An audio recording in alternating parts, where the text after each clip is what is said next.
중국은 한국전쟁에 개입할 가능성이 거의 없다. 1950년 10월 15일 메가더가 웨이크 섬에서 트루먼 대통령을 만나 한 이야기입니다. 그는 중국이 효과적으로 개입할 시기가 이미 지났고 넘어오더라도 유엔군이 제공권을 쥔 상황에서 평양까지 내려오려면 엄청난 희생을 치러야 한다고 말했죠. 이어서 메가더는 추수감사절까지, 그러니까 앞으로 한 달이면 북한의 저항이 끝날 것이니 크리스마스까지는 미 제8군을 일본으로 복귀시키길 희망했습니다. 이렇게 승리를 확신한 메가더는 곧 전군에 내려진 북진항계선을 조정했습니다. 38선을 넘을 당시 유엔군은 정주, 군우리, 영원, 함흥, 흥남을 잇는 섬까지만 진격하기로 되어 있었지만 선천, 평원, 고인동, 풍산, 성진을 잇는 이른바 신메가더 라인으로 목표를 북상시켰죠. 중국과의 국경에서 불과 48에서 64km밖에 떨어지지 않은 턱밑이었습니다. 이렇게 압도적인 전황과 웨이크 섬에서의 낙관론으로 확전에 대한 두려움으로 걸어놨던 빗장이 하나씩 풀리기 시작했으며 곧 평양을 장악하자 전군의 총공격 명령이 떨어집니다. 한편 서부전선에서 평양을 공격하는 동안 동부전선에서는 국군 제3사단과 수도사단이 패잔병을 쓸어버리며 빠르게 북상했고 마침내 10월 10일 새벽 5시 동해안 최대의 군사요충지인 원산 탈환전을 시작합니다. 원산 동쪽 끝에 3사단 24면대가 자주포의 지원을 받으며 북한군의 방어선을 격파, 새벽 7시엔 시가전에 돌입했고 수도사단 기가변대는 산속 과수원에 숨은 적 전차포에 가로막힌 상태였는데 3사단이 몰래 접근해 제압하며 두 사단은 거의 동시에 원산 중심부로 밀고 들어갑니다. 그런데 여기서 재미있는 일이 벌어지는데요. 두 사단이 서로 먼저 원산에 입성했다고 다투기 시작한 것입니다.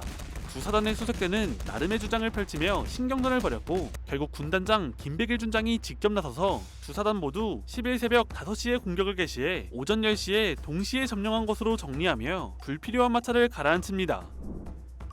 이렇게 북한의 핵심 도시인 평양 원산을 점령하자 국군과 유엔군은 전선 전체에서 본격적으로 불을 뿜기 시작했습니다. 서부전선에선 미 제8군이 평양을 발판으로 신의주를 향해 진격을 시작했고 국군 제2군단은 청천강을 건너 순천과 덕천을 지나 희천 방향으로 진격했습니다. 동부전선에선 원산을 차지한 국군 제1군단이 함흥을 점령했고 뒤이어 상륙한 미 제10군단과 함께 함경도 방면으로 뻗어나갔습니다. 전선 전체가 압록강과 두만강을 향해 밀고 올라가기 시작한 것이죠. 이러한 공격에 무너진 북한군은 변변한 저항 한 번 못한 채 흩어졌고 아군의 진격 속도는 거침이 없었습니다. 각 부대는 누가 먼저 국경에 닿느냐를 두고 경쟁이라도 하듯 북진을 이어갔습니다. 당시 북한군의 전의가 얼마나 철저히 무너졌는지를 보여주는 일화들도 있었는데요. 동해안의 험준한 요새 철령을 공격할 당시 북한군이 저항하자 18연대 1대 대장 장충건 소령은 묘안을 냅니다. 그는 북한포로가 북한군은 미군 전차만 보면 공포에 질려 도망친다 라고 진술한 걸 떠올렸고 노획한 소련 트럭 5대의 배기통을 떼어내 전차 소리 같은 굉음을 만들어냈죠. 그날 밤 트럭 5대를 앞세워 40여 대의 차량을 줄줄이 따르게 한 뒤 굉음을 내며 돌진하자 북한군은 전차가 밀려오는 줄 알고 그대로 도망쳤습니다. 10월 21일엔 6사단 7연대 3대대가 차량으로 질주하는 도중 한개대대 규모의 북한군과 마주치는데요. 개천까지 시간이 촉박했던 3대 대장 인성관중령은 교전 대신 적 행렬 한복판을 뚫고 지나가기로 결정합니다. 그는 차량 위에 올라 북한군을 향해 전쟁은 이제 끝났으니 총을 버리고 고향으로 돌아가라고 외쳤습니다. 당황한 북한군은 대부분 총을 내던지고 사방으로 흩어졌습니다. 실제로 북한군 포로는 9월에 1만여 명에서 10월 6만여 명으로 폭증했습니다. 10월 24일 마침내 중국과 소련을 자극하지 않으려 그어두었던 마지막 빗장마저 지도 위에서 완전히 지워졌습니다. 모든 전선이 국경을 향하자 메가더는 8군 사령관 워커 중장과 10군 단장 알몬드 소장에게 모든 가용 부대를 동원해 최대 속도로 국경선까지 진격하라는 총공격 명령을 하달합니다. 한계선이었던 신메가더 라인은 이렇게 일주일 만에 사라졌고 전선 전체가 폭주하기 시작했습니다. 10월 26일 전군이 박천, 태천, 운산, 온정, 희천, 이원을 잇는 섬까지 깊숙이 들어가면서 이제 전선에도 후방에도 통일은 시간 문제라며 모두가 들떴습니다. 불과 5달 전엔 나라의 존망을 걱정하며 피난길에 올랐었는데 이제 며칠 안에 국토를 회복할 수 있다는 기대감으로 뒤덮인 것입니다. 이런 상황에서 이날 오후 2시 15분 험준한 한악지대를 밤낮 없이 돌파한 국군 제6사단 7연대가 마침내 국경인 압록강변 초산에 도달했습니다. 장병들은 언덕에 태극기를 꽂았고 수통에 압록강물을 채워 이승만 대통령에게 전달했습니다. 이후 강변의 뗏목나루를 파괴했고 초산에 도달한 칠연대는 최초로 압록강에 닿은 것을 기념하기 위해 부대 이름이 초산연대로 명명됐습니다. 국군과 유엔군의 북진이 이어지고 국도 끝에 태극기가 꽂히자 이제 통일이 현실이 되는 듯 했습니다. 이승만 대통령은 장병들을 치하하며 속히 진격을 계속해 통일을 완수하라고 독려했으며 앞서 원산을 직접 찾아가서는 선봉에 섰던 국군 제1군단의 전사병을 1계급 특진시켰습니다. 10월 18일엔 무공훈장령을 제정해 1등급에서 4등급 무공훈장을 만들고 군 작전에 기여한 부대와 개인에게 적극적으로 수여하기 시작했습니다. 들떠있던 것은 한국만이 아니었습니다. 미 합동참모본부는 전후 병력 재배치를 계획하며 한국에 있는 미 2사단과 3사단을 가능한 빨리 철수시키겠다고 메가더 장군에게 통보했습니다. 최소한 내년 봄이면 북한에서 선거가 치러지고 통일정부가 수립될 것이라 생각한 것이죠. 심지어 북한의 주요 비행장을 모두 점령하자 더 이상 타격할 전략 표적이 사라졌다며 전쟁의 핵심 자산이던 제22 폭격전대와 제92 폭격전대 소속 B-29 폭격기들을 미 본토로 귀환시켰습니다. 국군과 유엔군이 진격을 거듭해 통일을 눈앞에 두고 있던 그 무렵 후방에선 전혀 다른 종류의 싸움이 벌어지고 있었습니다. 바로 피 흘려 되찾은 북녘 땅을 누가 다스릴 것인가를 둘러싼 정치적 충돌이었죠. 1950년 10월 12일 유엔 소총회는 하나의 결의를 채택합니다. 그 내용은 통일정부를 위한 총선거가 실시될 때까지 대한민국 정부의 주권과 통치권은 38선 이남으로 한정된다는 것이었는데요. 다시 말해 되찾은 북한 땅에 대해 행정권을 행사할 수 없다는 결정이었습니다. 그렇다면 그동안 북녘 땅은 누가 다스린다는 것일까요? 유엔은 한국 정부가 아니라 메가더가 지휘하는 유엔군이 직접 군정을 실시하기로 결정했습니다. 유엔이 이런 결정을 내린 것은 미국을 비롯한 서방 국가들이 확전을 염려했기 때문입니다. 한국 정부가 곧바로 이북 지역에 대한 주권을 선포해버린다면 국경 너머의 중국과 소련을 자극할 수 있었죠. 때문에 어느 한쪽의 기득권을 인정하지 않고 일단 유엔이 임시로 관리하며 정당한 절차를 밟아 전쟁 개입에 빌미를 주지 않으리라는 계산도 깔려 있었습니다. 당연히 이승만 대통령은 이 같은 결정에 거세게 반발했습니다.